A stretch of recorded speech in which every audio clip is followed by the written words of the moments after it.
হ্যাঁ হ্যাঁ, জানি জানি আমি অনেকটাই লেট করে ফেলেছি, কালী পুজো কিছুদিন আগেই চলে গেছে, কিন্তু কি করব, আমি একটু ক্লাসিক, তাই না? ঠিক আছে, বাদ দাও, গল্পটা শুরু করা যাক। সেদিন কালী পুজোর দ্বিতীয় দিনকে আমি আমার পাড়ার ছেলেদের সঙ্গে চলে গিয়েছিলাম ধনেখালি। ধনেখালির থেকে বলা ভালো ভান্ডারহাটি কেশবপুর কালী মন্দিরে, যেখানে যাওয়া আমাদের বার্ষিক রীতি। পুজোর একটা দিন ওখানে না গেলে পুজোটা অসম্পূর্ণ থেকে যায়। তো ওখানে গিয়ে পৌঁছে দেখলাম অ্যাজ ইউজুয়াল প্রত্যেকবারের মতোই প্রচণ্ড ভিড়, আর এবারে পার্কিং এরিয়াটা মন্দির থেকে অনেকটা দূরে করেছিল। তাই আমরা কি করব, ওখানেই বাইক রেখে হাঁটতে হাঁটতে ওখানে পৌঁছে গেলাম। মন্দিরে ঢুকি এক অন্যরকম ভাইব ফিল করলাম।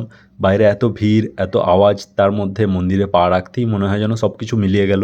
ধূপের গন্ধ, ঘণ্টার শব্দ, ঠাকুরের সামনে দাঁড়িয়ে থাকা মানুষগুলো, সব মিলিয়ে এক মনের ভেতর আলাদাই শান্তি নেমে এলো।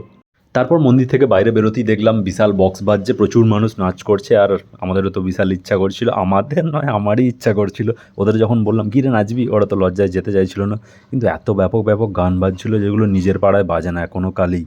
তাই জন্যে ওরা গেল না বলে আর আমারও যাওয়া হলো না।